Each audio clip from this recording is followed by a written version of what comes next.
Welcome back, ladies and gentlemen, to Anything and Everything. This is video 2 at the end of week 2 of our adventures in Go Mining, and we have a lot of information to cover this week.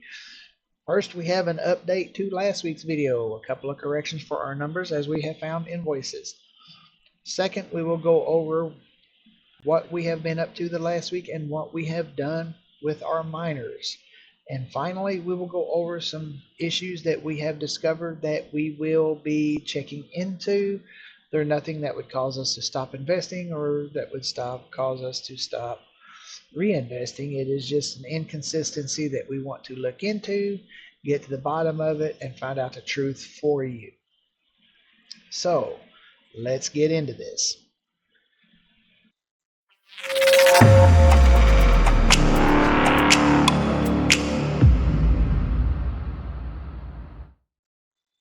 Alrighty, ladies and gentlemen, let's start with a couple of corrections from last week. You'll notice we redid our spreadsheet.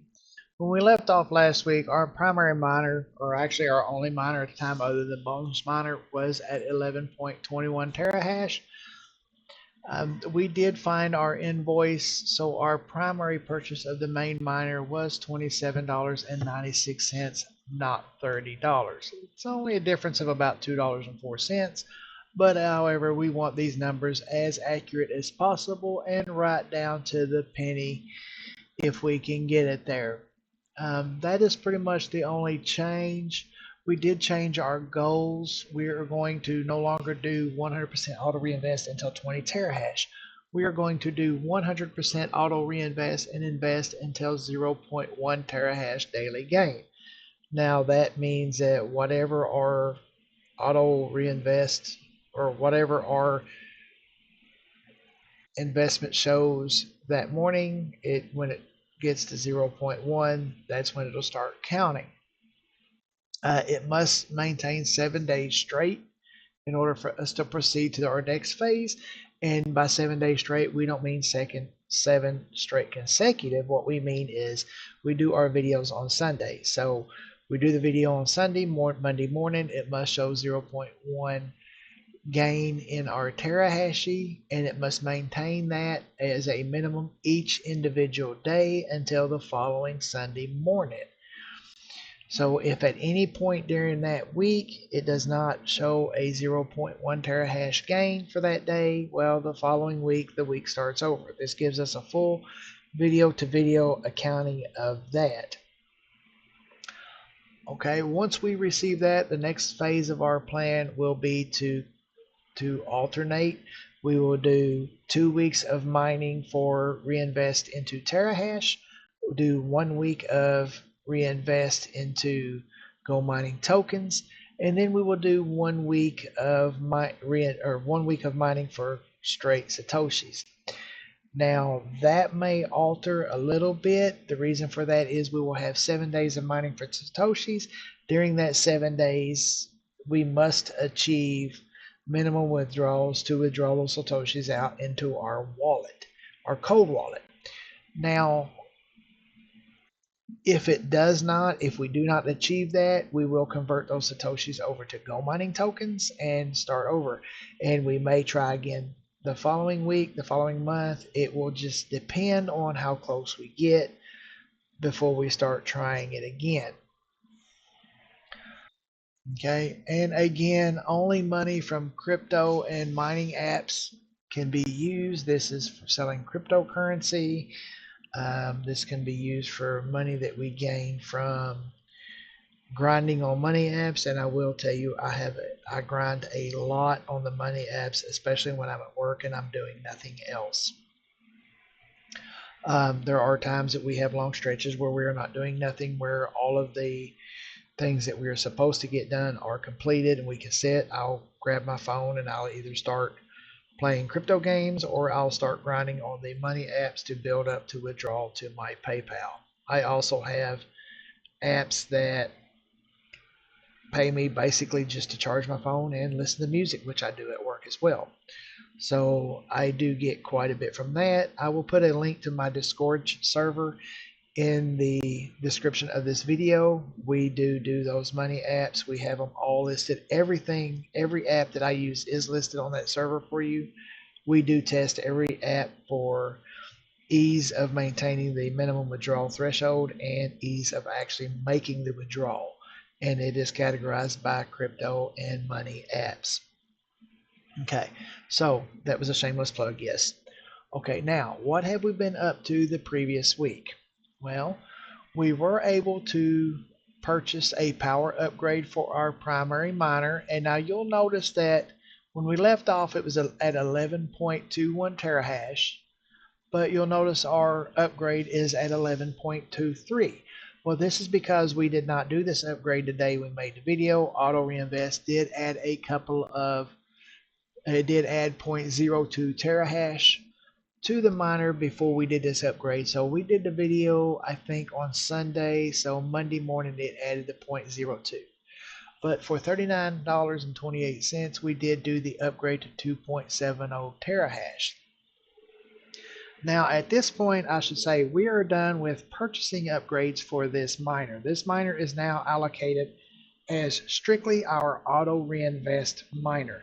Some streamers will tell you to put your auto reinvest to your biggest miner. We are not doing that. We have allocated this miner as our reinvest no matter how big our other miner or miners get. The reason for this is I did go ahead and sell some crypto that I had built up for a very long time, which was actually Bitcoin Satoshis, and I was able to buy a second miner. Now this miner is going to be our, anytime we invest money from money apps or crypto from crypto apps, this will be the miner that we purchase the upgrades for. We will not do custom upgrades on this miner. This will be the packs, the $39 pack, the $100 pack, whatever, depending on what we're going to put into it. We did purchase it at 4.26 terahash. I see an error. Let's double check real quick. I don't want to tell you wrong. Okay, yeah, it is 4.26. So I goofed. It's 4.26. That is a typo. We got to fix that. We got to have these numbers accurate for you. Okay, so that being said, oops. So that being said, now there we go. We did purchase a 4.26 terahash miner at 20 watts per terahash. That did cost us $103.49. And trust me, that was a lot of Satoshis I had to sell to do that. I had to think real hard if I wanted to do it or not. We then immediately upgraded the efficiency to that miner from 20 watts per terahash to 15. This dramatically lowers electricity costs and gives you more of the rewards into your wallet or into your auto reinvest, whatever. Now that was $22.53, which brings us to a big issue talking point that nobody explained to us, and we could not find it in their documentation anywhere. When you upgrade your miner, it is $5.25 per terahash. Now, we don't know for a fact this is how it is. This is just what we have come up with explanation, because when we upgraded our primary 1 terahash, it was $5.25, but the 4.26 was $22.53. 5.25 times 4 is $21, and you add another fourth, that is roughly $1.25, $1.35, plus tax would bring it to pretty close to $22.53. That is what we come up with. So that brought our total terahash power up to 17.15 terahashes, not counting our bonus miner. Now that we went over through that, let's go show you the visual of our miners, what our physical miners. We will do that, and we will go over a couple of issues that we have discovered. They're not bad issues, they're inconsistencies that we want to look into to figure out what the explanation for this is. So we're going to switch over to their website. Again, here is our miners. This is our primary miner. As you can see, it is 12.89 terahash, and our, what I call my investment miner, which is 4.26 terahash. And of course, our bonus miner is running. We have 3 more days of it to run before it shuts off until we do more tasks. It is at 16 terahashes with 20 watts per terahash efficiency. Now this miner is not upgradable at all. This is stuck. This is a bonus miner that you get days for doing different things. There is something else with this miner that nobody explained to me when I began, and I want to get this information out there to you. This was actually discovered by my buddy on our Grind and Gain site. Link in the comments, shameless plug. This miner mines straight for Satoshis. Oh, by the way, the guy that discovered this was actually Dark Henny on our site. He's a really cool dude. Even if you have auto reinvest turned on, your bonus miner will mine Satoshis and drop that into your wallet. It will not auto convert those Satoshis into GoMining tokens. It will not auto convert those Satoshis into terahash for your miner. It will drop them straight into your wallet as Satoshis. Okay, you can manually convert them, but it will not do it automatically. So that is a really cool feature that I kind of like. I wish you could set your other miners for individually to reinvest or not or whatever, but they do not offer that option. So again, I have 3 miners total, counting my bonus miner. I have 33.15 terahashes. Again, counting the bonus miner, it's actually 17.15 without it, and in 3 days I won't have it. My watt efficiency is 17.4 watts per terahash. It's actually 15, but that is the average because my bonus miner is 20 and that's not upgradable. Currently, my maintenance discount is 4.28%. Make sure you log in every day and smash this service button because that will count it goes really high. I did notice too, though, that if you purchase an upgrade or you purchase a new miner, it does reset this.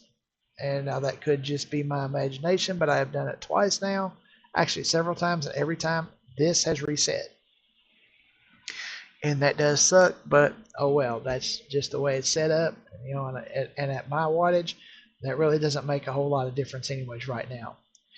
Now, for the inconsistencies I have discovered on their site that we are going to try to find out what it is, whether it's just our imagination and it's by design or what. The first thing we're going to do is we're going to go in here and we're going to go to our raffles and contests. And we have joined this epic giveaway and we have 6 tickets. Now our percent chance of winning here is 0.0118% chance of winning something in this raffle. But if you go down at the bottom where it lists all the participants, it now shows 2.1097% chance of winning here. So we don't understand why there's 2 different percentages chances there.